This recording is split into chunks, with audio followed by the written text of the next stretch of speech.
Masu kallo barkanmu da haka, sunana Bello Ibrahim Bello daga MDC Studios and Craft a cikin shirinmu na Goron Juma'a.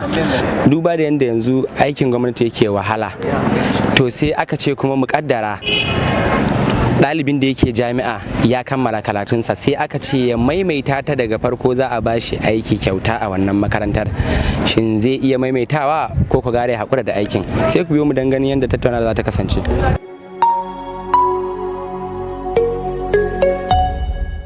Shi aikin gwamnati yana wahala, sai kuma aka ce muƙaddara kin kammala jami'a sai aka ce ki sake ta daga farko za a baki aiki a wannan makarantar.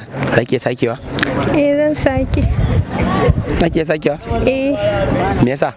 Sabida kaga yanda ka ce yana da wahala, idan na koma gidan ma na zauna ko da ban sake ba ina jiran aikin gwamnati, ta iya yiwa wannan shekarun da zan yi maimaita makarantar, idan na koma gidan zan bata shekarun ma har yafi wanda zan maimaita a makarantar, so gwara na maimaita tun ga ina da garantin za a bani. Gashi aikin gwamnati yana wahala, to muƙaddara ka kammala wannan karatun da kake na jami'a sai aka ce ka sake ta daga farko, in ka kammala za a baka aiki a wannan makarantar. Kana ganin za ka iya maimaita? Sake daga firamare kenan? Ka sake ta daga kaman pre-ND ma. Zan yi mana, me zai hana? Za ka iya? Zan iya, in dai za a ban aikin zan yi. Duba da yadda aikin gwamnati ke wahala, to muƙaddara ka kammala karatunka na jami'a sai aka ce ka sake ta daga farko za a baka aiki a wannan makarantar. Kana ganin za ka iya sakewa? Kai gaskiya zai yi wuyan sake, in ba wai CBN bane take za ta ɗauke ni shine, amma in dai makarantar ne gaskiya baran sake ba, saboda ni a rayuwa na ban son koyarwa, saboda na taɓa yi wa wani malami laifi kuma ni ma ban so in na zama malami wani yamu, saboda zan iya karya shi koyi shine. To mun gode.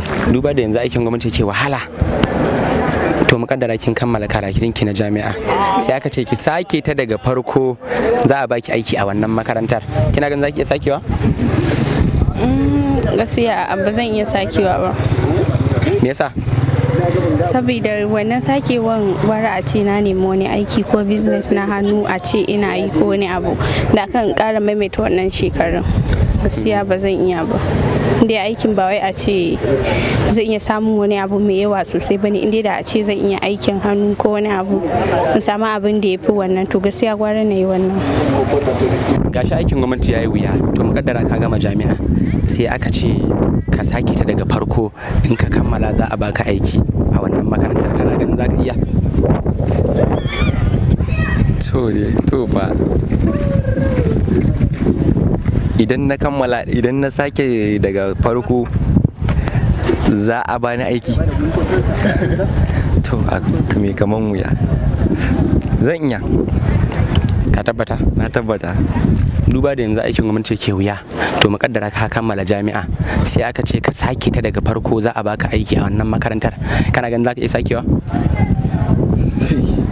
To zai yi wa da iya sakewa, saboda yanayin aikin kasan wani da ke shi in ya gama makaranta, kasa akwai wanda ake kira da godfatherism. In ya gama makaranta shi wani kamatin kafin ya gama ciki ake sama masa, wani kuma zai gama ne ma kawai banza, ya gama yana da kwalin karatun ne amma bayi da yanayin yadda zai samu aikin. Kaga shi wannan irin da a ce zai iya sakewa daga farko saboda ya samu aikin, tunda ya san bai da wani mafita. Yawa, tunda ya san bai da mafita. In kuma mai mafita ne kaga shi bari yadda ba, saboda shi ya san yana gamawa da ya samu. To kaga gani wani zai iya wani ko ba zai iya ba, amma ni a nawa har ga Allah kai gaskiya bari iya maimaitawa. To ko kai ma kana da godfather ne? To baran ce da ce haka ba, sai Allah ya ba mu sa'a kawai. Amin, mun gode sosai. To muƙaddara ka kammala jami'a sai aka ce ka sake ta daga farko za a baka aiki, tunda ka san dai aikin gwamnati yanzu a Najeriya yana wahala. Za ka iya sakewa domin ka samu wannan aikin gwamnatin? To dai da farko aikin da za su bani wanda nake so ne a ra'ayina ko kuma wanda bani so a ra'ayina? To yanzu a tunanin na yanzu a Najeriya ai baka da zaɓi. A'a, akwai masu zaɓi. In dai irinmu ne, mu burinmu ya yi yawa a duniyan nan, wallahi tallahi ba dan ɓoye maka ba. Don mu yanzu mun fi son aikin da da mu ji ana biyan mu wasu makudan kuɗi ne. Ni ban ki ba ma a ce an ɗauke ni yau aiki in zubar da takarduna, ni wallahi ban ki ba. In dai da abin aiki, amma dai ni ba dan iya gaskiya sake makaranta daga farko ba, don wahalan zai yi yawa. Amma idan aikin da a ɗauke ni za a biya ni akalla a ce 1.5 to in Allah yadda ba matsala bane ni dan iya ci gaba da makarantar in ma sun ce so biyu suke so dan ƙara maimaitawa so biyu. Idan muka yi duba ga yadda aikin gwamnati yake wahala to sai aka ce ka kammala jami'a sai kuma aka ce to za a baka aikin gwamnati amma fa sai ka sake ta daga farko, kana ganin za ka amince? To dan ya amincewa amma da sharadi daya, in aikin da za a bani ni dan zaba da kaina yanayin aikin da nake so to dan iya sakewa.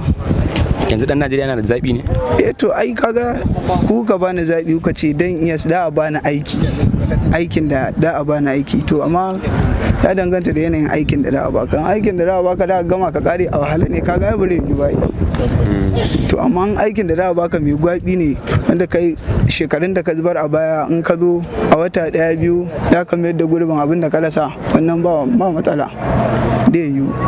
Masu kallo kun dai ji yadda tattaunawar mu ta kasance, sai gobe mu wani sati dan ganin me zamu zo muku da shi a cikin shirinmu na Goron Juma'a. Ni Bello Ibrahim Bello daga MDC Studios and Craft nake ce da ku sai wani mako.